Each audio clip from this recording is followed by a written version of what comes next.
ముందు చేపట్టడం జరిగింది. మరి గత 3 నెలల కాంచి మేము కొత్త విధానాల వల్ల ఏజెంట్లకు నష్టం వాటిల్లుతున్న ఉద్దేశంగా మన ఆల్ ఇండియా లీడర్స్ పిలుపు ఇవ్వడం జరిగింది. దాని భాగంగా ఈ డివిజనల్ ఆఫీసు ముందు ధర్నా చేస్తున్నాము. మరియు ఏజెంట్ మిత్రులు ఒక సంస్థకు ఒక పిల్లల్లాగా ఉండి మనం ఆ దేశానికి ఆర్థిక భద్రతను కూడా సేకరించి మరి దేశాన్ని రక్షించుకుంటూ ఎల్ఐసి సంస్థను కాపాడుకుంటూ వస్తున్నాము.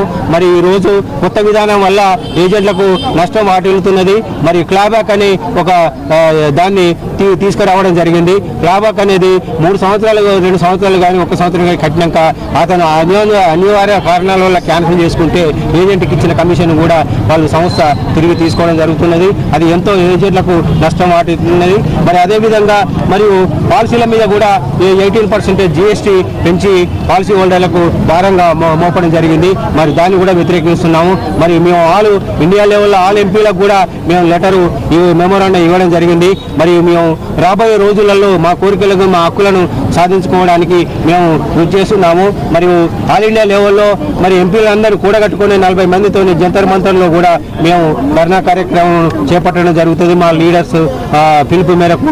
మరి కాబట్టి నాణ్యమైన కోరికలను మాకు నెరవేర్చాలని కోరుకుంటూ మరి మీడియా కూడా తెలియజేస్తున్నాం. ఈరోజు దేశవ్యాప్తంగా కూడా LIC ఏజెంట్లు లియాఫీ ఆధ్వర్యంలో అన్ని LIC డివిజన్ కార్యాలయాల ముందు మహాధర్నాకు పిలుపునివ్వడం జరిగింది.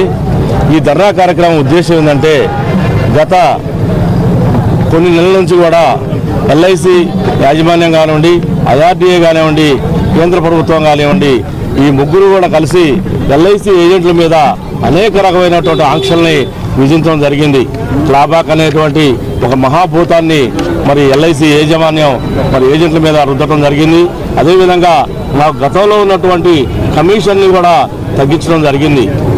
ఈ రోజులలో రోజుకి నిత్యావసర సరుకులు అన్ని ఖర్చులు కూడా పెరుగుతున్నటువంటి తరుణంలో మాకు వచ్చే కమిషన్ని తగ్గించే విధంగా మరి వీళ్ళు నిర్ణయం తీసుకోవడం జరిగింది. అంతేకాకుండా మాకు ఎన్నో రకాలైనటువంటి సమస్యలు ఉన్నాయి. ఇవాళ గ్రాడ్యుటీ 60 సంవత్సరాలు నిండినటువంటి ప్రతి ఏజెంట్కి కూడా గ్రాడ్యుటీ విధానాన్ని లెక్కించే విధానాన్ని మరి మార్చాలని కోరుకుంటూ, అదేవిధంగా మాకు కుటుంబ సభ్యులందరికీ కూడా మెడిక్లెయిమ్ వర్తింపజేయాలని, మరి ఉద్యోగస్తులకు ఏ రకమైనటువంటి బెనిఫిట్స్ ఇస్తున్నారో మరి ఏజెంట్లకు కూడా అదే రకమైన బెనిఫిట్స్ ఇవ్వాలని చెప్పి, ఎందుకంటే ఇవాళ ఎన్నో సుదూర ప్రాంతాల నుంచి ప్రతి పల్లెకి కూడా మరి తిరిగి ఎండనక వాననక వ్యాపారం తీసుకొచ్చేది ఏజెంట్లు. ఆ ఏజెంట్లనే ఇవాళ ఆ ఏజెంట్ వృత్తినే కనుమరుగయ్యే పరిస్థితిలో ఏజెంట్లని రివ్యూన్ చేసే విధంగా ఇలా యాజమాన్యం తయారు చేస్తున్నందుకు మేమందరంగా కూడా యాజమాన్యానికి ఒకటే రిక్వెస్ట్ చేస్తున్నాం. మమ్మల్ని కాపాడుకుంటే సంస్థ కాపాడుకున్నట్టు అవుతుంది. ఏజెంట్ల యొక్క మనుగడ మరి ప్రసాదకంగా మారినప్పుడు మరి సంస్థకు కూడా నష్టం జరుగుతుంది. అదేవిధంగా భారతదేశ ఆర్థిక వ్యవస్థకు కూడా నష్టం జరుగుతుంది. ఎందుకంటే ఇవాళ భారతదేశంలో ఆర్థిక వ్యవస్థలో LIC అనేది చాలా అగ్రగామిగా ఉన్నది. ప్రభుత్వ రంగ సంస్థలకు పెట్టుబడిదారీగా మరి LIC ఉన్నంతే ఆ భారాన్ని ఆ ధనాన్ని కూడా తీసుకొచ్చింది LIC ఏజెంట్లు. మరి అలాంటి LIC ఏజెంట్లని ఇవాళ సమస్యలతో కొట్టుమిట్టాడుతున్నప్పుడు కనీసం మా వైపు చూడకుండా మమ్మల్ని ఇంత ఇబ్బందులుగా గురి చేస్తూ మరి యాజమాన్యం ఎందుకు చేస్తుందో అర్థం కావట్లేదు. ఇకనైనా కళ్ళు తెరవాలని చెప్పి మాకున్నటువంటి న్యాయమైన కోరికల్ని తీర్చాలని, మా మీద పెట్టినటువంటి ఆంక్షలను వెంటనే తొలగించాలని చెప్పి మేమందరం కూడా ముక్తకంఠంతో ఇవాళ వరంగల్ డివిజన్లో ఉన్నటువంటి అన్ని బ్రాంచీల నుంచి కొన్ని వందల మంది ఏజెంట్లు వచ్చి ఇవాళ ఈ ధర్నా కార్యక్రమంలో పాల్గొనడం జరిగింది.